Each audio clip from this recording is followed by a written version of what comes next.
Good morning. A couple national stories unfolding with implications here in Texas. The first, opioid overdoses. 2,800 Texans died from drug addictions in 2016.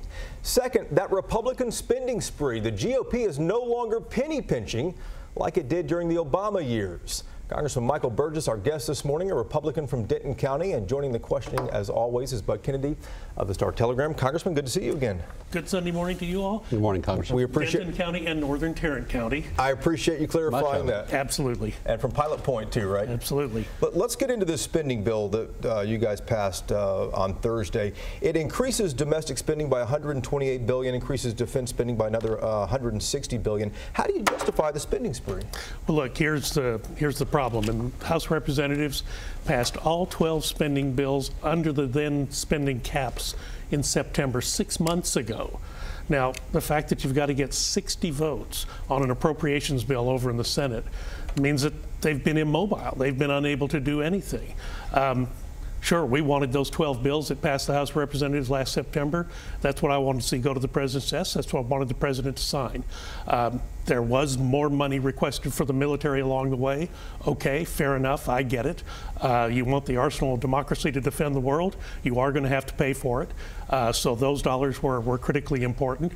There are some other things, as you know, that have affected our state in the past 6 months where additional dollars have been required for FEMA and for rebuilding. So all of those things taken together, but the process by which we arrived at this is what has been so painful. The House did its work, the Senate would not do its work, and so you end up having 2, 3, or 4 individuals negotiating this, and that's wrong. I mean, that's not why I was elected. I was elected to represent the people that sent me to serve there. You do that when you have that process where all 12 bills, every appropriations bill was read in the House of Representatives last September, read from the roster and voted on individually, amended as the process went along. That's the correct way to do things. That way I have input.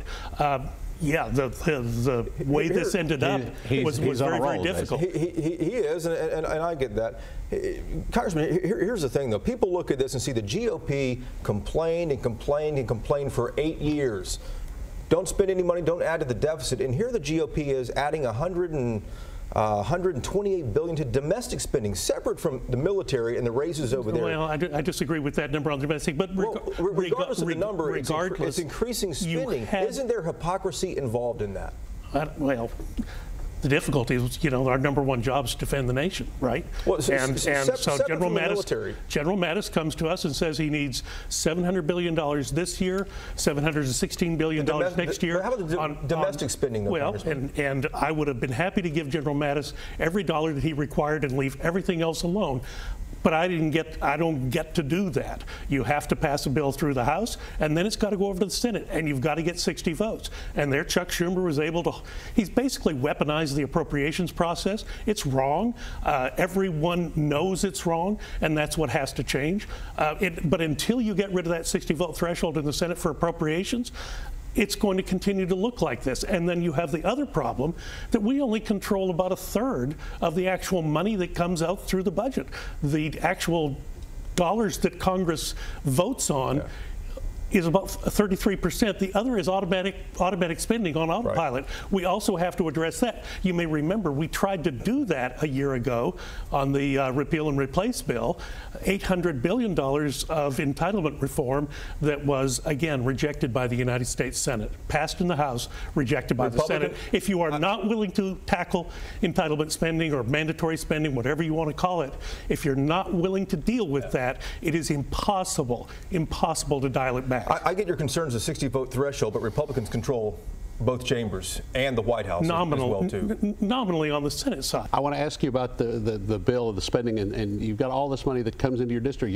If you're upset about the appropriations process, you know, why not give back the money that goes to metal detectors in schools in your district? We need to bring every dollar back through, and Congress needs to vote on every dollar. That means dollars that go through Social Security, Medicare, Medicaid. Those could be tough votes. People talk about Canada with their single-payer system. They are on a budget. They are on a block grant, and when they run out of money in their health healthcare system, they've run out of money in their healthcare system. That's why you have the long waiting lists over there. Yes, we need to have more accountability to the budget. I would. That's one of the things that Chairman Jeb Hensarling has talked about the entire time he's been there. I would be very supportive of that. Look, in the 1970s, when the Democrats reformed the budgetary process, they said, you know what, a budget's hard to pass. It either spends too little, spends too much. Always a justification for a no vote on the budget. So they made it a simple majority on the budget. But then when you get to writing the checks on the appropriations, you still have that 60-vote threshold. That's where it's wrong. That's what has to change. It's hard to write the budget, hard to write hard to write the checks. The checks need to go out on a 51-vote majority in the Senate. Yeah, we have arguably a 51-vote majority in the Senate on the Republican side, but there's no way in the world you have 60 votes for anything in the Senate. You talk about the pressure on entitlements. The Republicans just lost an election in suburban Pittsburgh, which is a lot demographically like suburban Dallas-Fort Worth. The Democrat who won campaigned on protecting Social Security, Medicare. You know, is this going to be a winning proposition? Well, look, you know, every race you can dissect out and find answers that you care to find. That district heavily unionized, and Mr. Murphy, for all of his faults. So are the defense workers in your district. Mr. Murphy, for all of his faults, had good relationships with his union workers. He would never have taken a vote that would have been counter to what his union workers would have wanted. I don't think Mr. Saccone, who was running as a Republican in that district, had quite that same, I don't think there was that same closeness with the union workers than the Republican candidate. There were other factors, to be sure, but I think that was a big one. You're pushing Congress to act on opioid deaths. I can't pronounce the word this morning. What specifically can be done in the final moments here? Well, the difficulty there is that, I mean, it's an enormous problem. Right. It's multifactorial. Yes, you have problems on the prescribing end. You have problems on the drug delivery end in the pharmaceutical business here. But you've got an enormous problem with illicit fentanyl and fentanyl analogs coming into this country. I went with the FDA commissioner to the International Mail Facility up at John F. Kennedy Airport in New York a couple of weeks ago. Oh my gosh, the amount of stuff that is coming into this country. We catch about 1/10% of the bad stuff. That is, when you look at what's coming in, that's what makes things so hard.